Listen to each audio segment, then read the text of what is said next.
All right, today we're going to cover test prep topic 3, which is photosynthesis. Remember that we have 10 test prep topics, so after today you will be 30% done. It's not a very long review. I just want to go over the process, and then I think the most important part of this is that practice FRQ.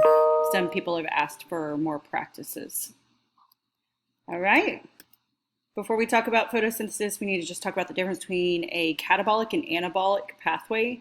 Remember, catabolic is the breaking down and releasing energy. So our examples of catabolic would be digestion and cellular respiration, breaking down. Anabolic, and the way I remember this is bodybuilders are going, well, not all bodybuilders, some bodybuilders are going to abuse anabolic steroids.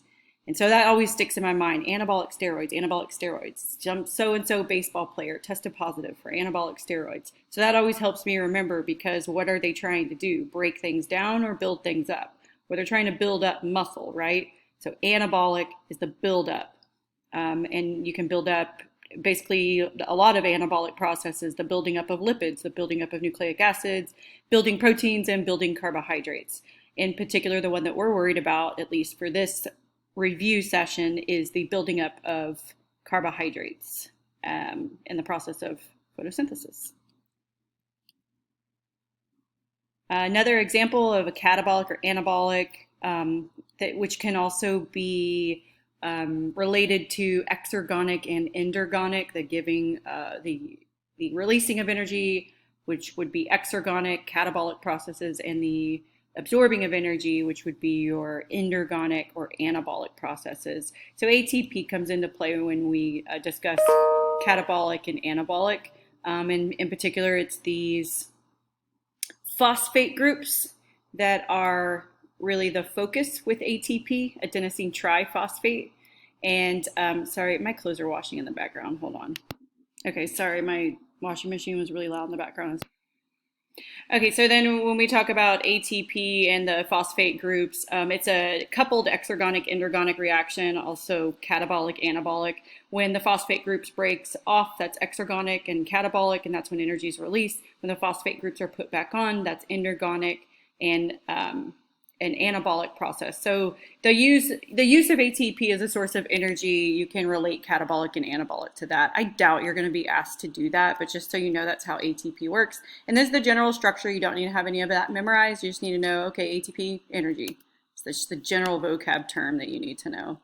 I want to talk a little bit about enzymes, because we wouldn't have cellular respiration or photosynthesis without really important enzymes. We wouldn't have any of our biological processes without enzymes. So let's talk about it real quick. This chart right here, this graph right here, should look very familiar. Anytime you see a curve boom like that, and then a lower one like that, you should say to yourself, oh, they're demonstrating the reducing of activation energy with the help of an enzyme. Cool. So we're going to have enzymes when we talk about these biological processes. And this is one of those familiar diagrams where it's just showing you substrates enter the active site, substrates get changed, then released, and the enzyme is basically unchanged in the entire process. And I think on your paper I wrote, enzymes are so cool. Enzymes are pretty cool. Enzymes are just like rock stars, you know? They can just do a chemical reaction and just be totally like unfazed. I love enzymes. I know that didn't sound that exciting, but I really do love enzymes. They're so cool. And enzymes are a lot of times enzymes are the basis for genetic diseases, other diseases. They're the basis for drug treatments. Also, enzymes are the target for poisons too. So they're just pretty interesting. So here I just show you the different ways that enzymes can be inhibited. Normal binding right here, and then competitive inhibition. If you remember that chair analogy that I gave you, this is the competitive inhibitor is actually going into the active site, displacing the substrate. And then non-competitive inhibition, it's either a drug or a poison that's going to bind allosterically at a site other than the active site, changing the shape of the active site so that the substrate can't fit. So just remember, there are inhibitors, competitive, non-competitive. Which one is dependent on substrate concentration? Does anyone remember? Competitive or non-competitive? Which one does substrate concentration matter?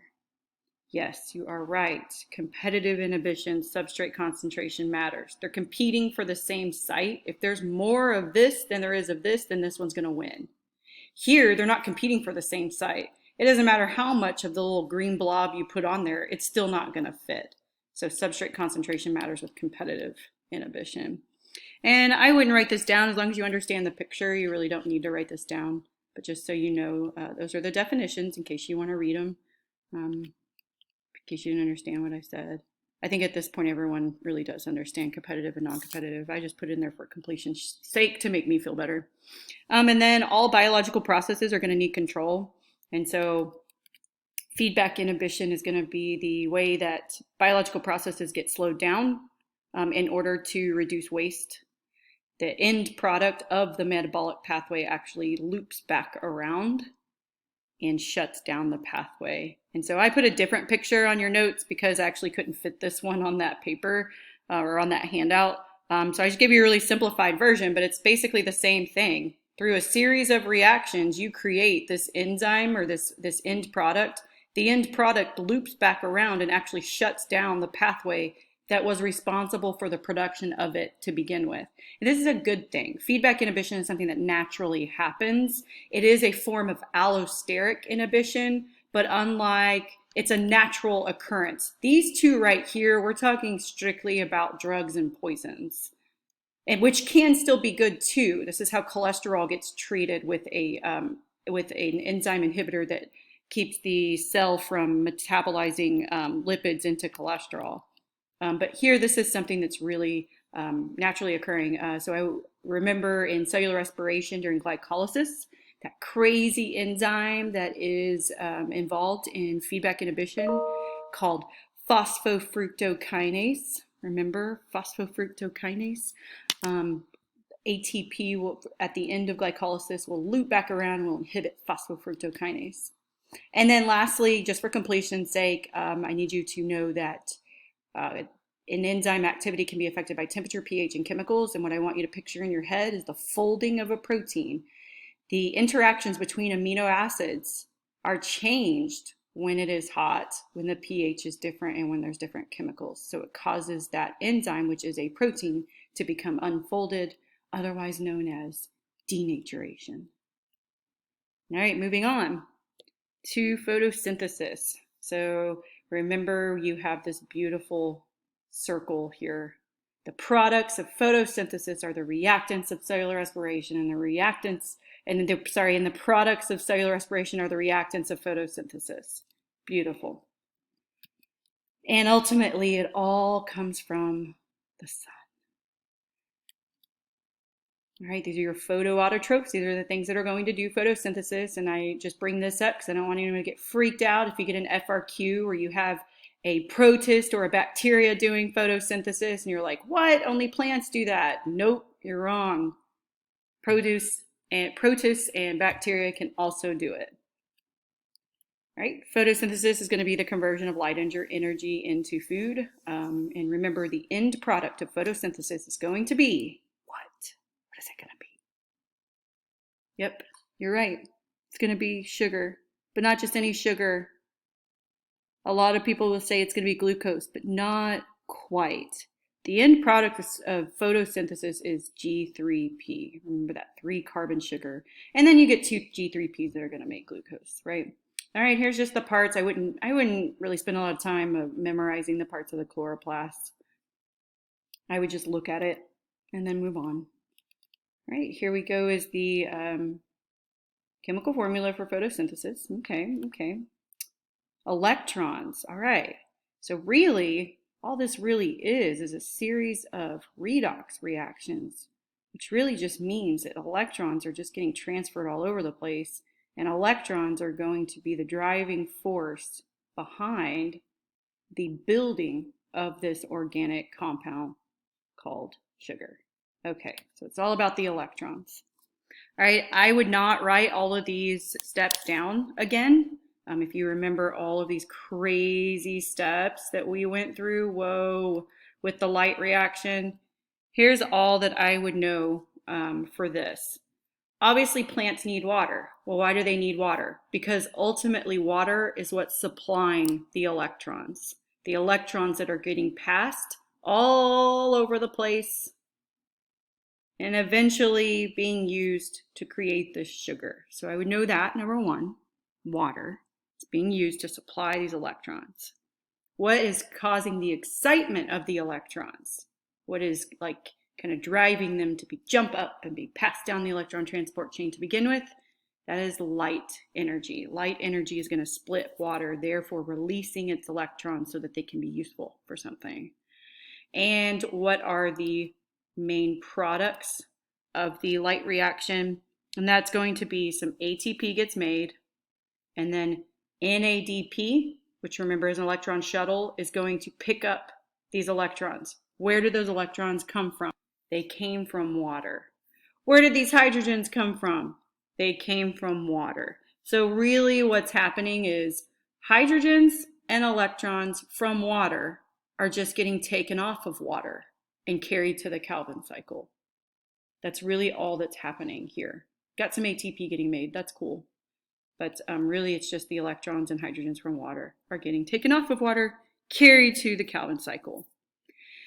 It would not be complete if I didn't talk about this craziness. I don't know. I think the proton motive force is so cool. Like whatever that whoever the creator is, like when she was deciding this, that's just cool. I mean, that's like one of the conversations I want to have if there's an afterlife. Like, what made you come up with this? This is just neat.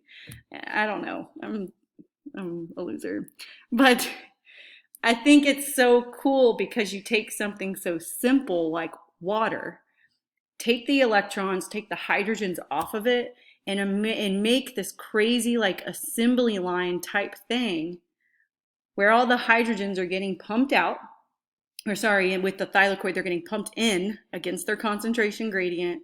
They're desperately wanting back out. They go through ATP synthase, and remember that mechanical, the force of them going through ATP synthase causes that rotor to turn. That mechanical energy eventually gets converted into chemical energy in the form of ATP. I just think that's so cool.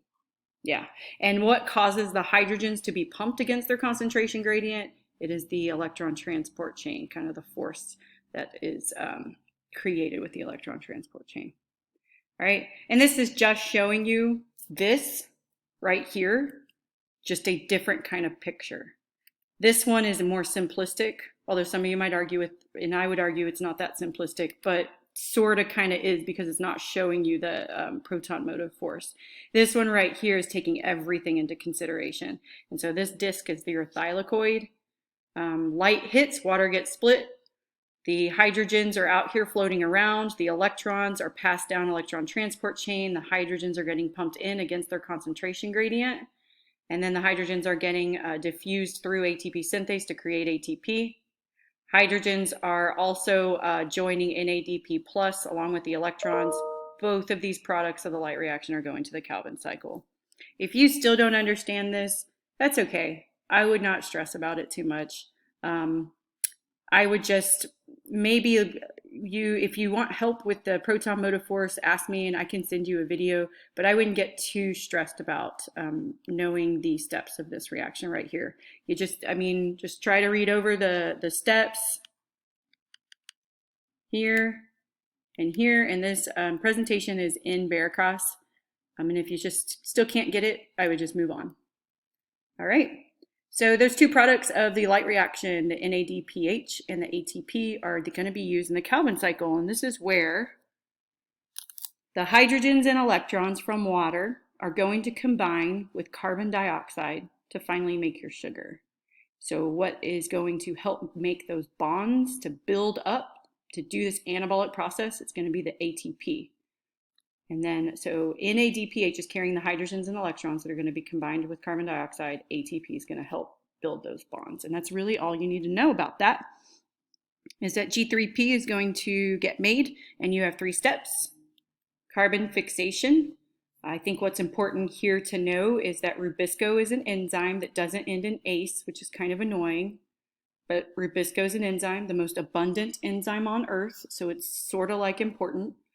And ribulose bisphosphate is a compound that's going to combine with carbon dioxide with the help of Rubisco to fix it into this cycle. All right, NADPH is dropping off its hydrogens and electrons. You end up with sugar, and then the last one is regeneration of ribulose bisphosphate.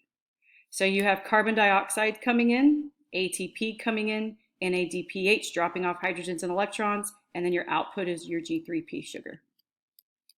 Awesome. All right, the next page is a practice FRQ. Just before you go to the practice FRQ, I think adaptations is something important to mention. Actually, I take that back. Adaptations would not be something that important to mention because they took evolution off of the exam. But just in case they try to go back on what they said, a CAM plant has adaptations that allow it to not become dehydrated in hot environments. Remember, it opens its stomata at night to bring in carbon dioxide to do photosynthesis. It stores them in the form of organic acids, crassylation acids, and then during the day, the stomata are closed, sunlight's going to excite electrons that are associated with water, and then photosynthesis can occur. I wouldn't focus too much on that, but just so you know, just in case. All right. All right, here is a practice FRQ. If you are really wanting to see how you would do on something like this, it is kind of like the other FRQs I gave you, although this one is from 2004. It's from a really long time ago. I'm having a hard time finding photosynthesis and cellular respiration FRQs recently that I haven't already shown you. So this is one I haven't already shown you. I think this is a great exercise looking at data. So push pause if you're wanting to do this. Pause. Okay, so if you have done the FRQ or if you're just still listening and you actually didn't push pause like I said to, that's okay. That's all right. This is a experiment that the old College Board AP Bio curriculum used to have them do. So it's this chemical, it's called DPIP. DPIP, and I don't even remember what DPIP stands for. You can look it up, I'm sure. I could look it up, but I don't really feel like it right now. DPIP is just this blue liquid, and we have some in our refrigerator. It's probably from 2004, but DPIP is a blue liquid, and it is a compound that's a really good electron acceptor. So if there's excited electrons in solution, it is going to take those electrons, and when it takes an electron, it becomes less blue.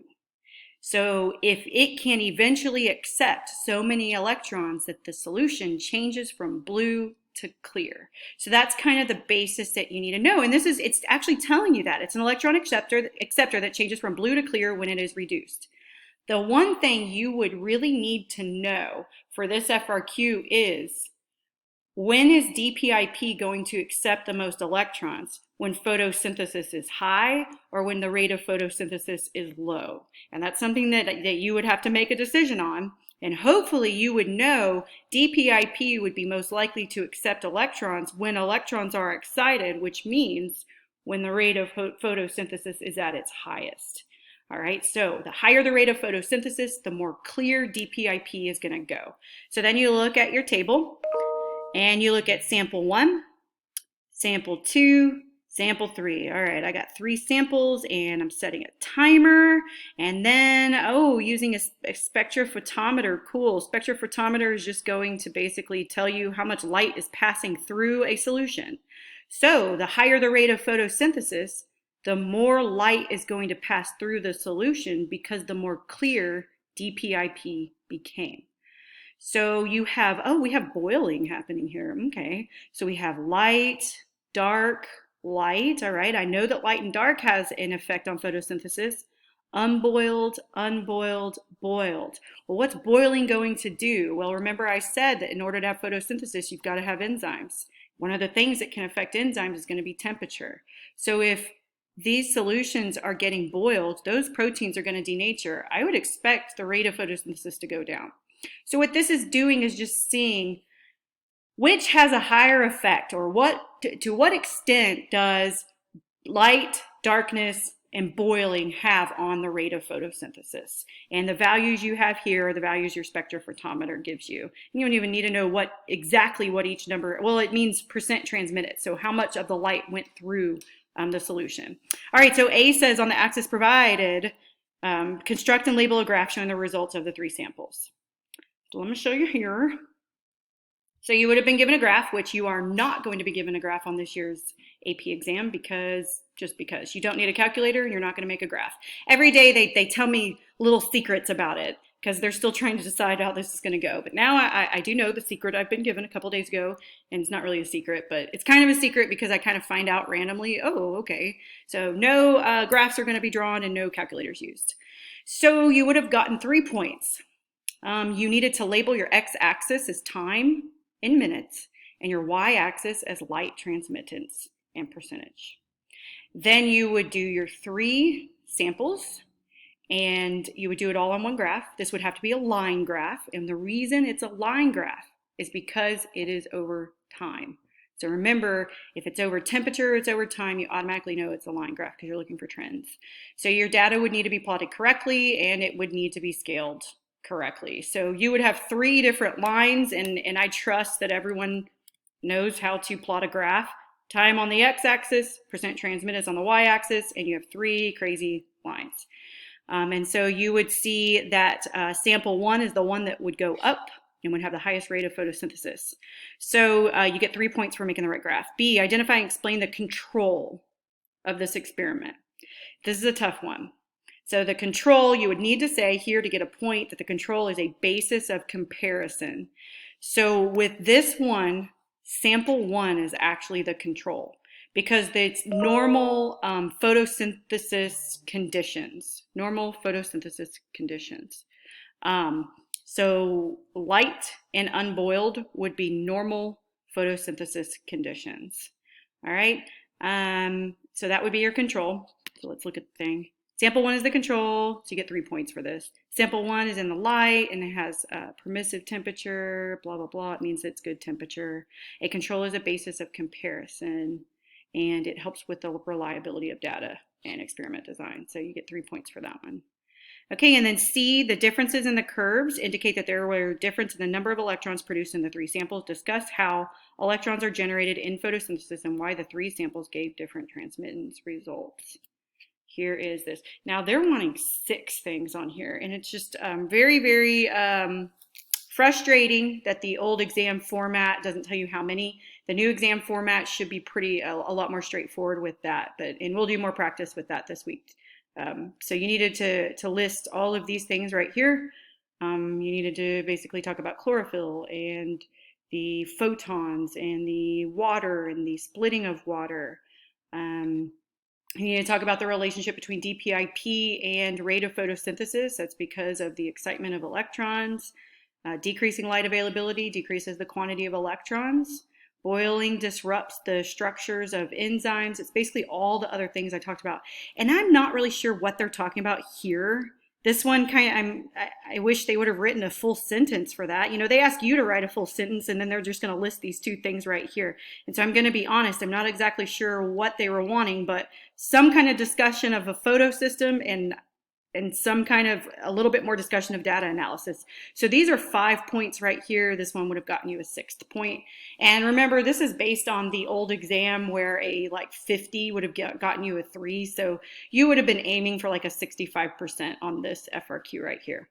All right, that is all I have for you guys today. Let me know if you have any questions on photosynthesis, and tomorrow I will go over cellular respiration. Thank you so much for watching and for continuing to be committed to reviewing for the AP exam, even if you don't think they're going to care about your score. All right, I will talk to you later.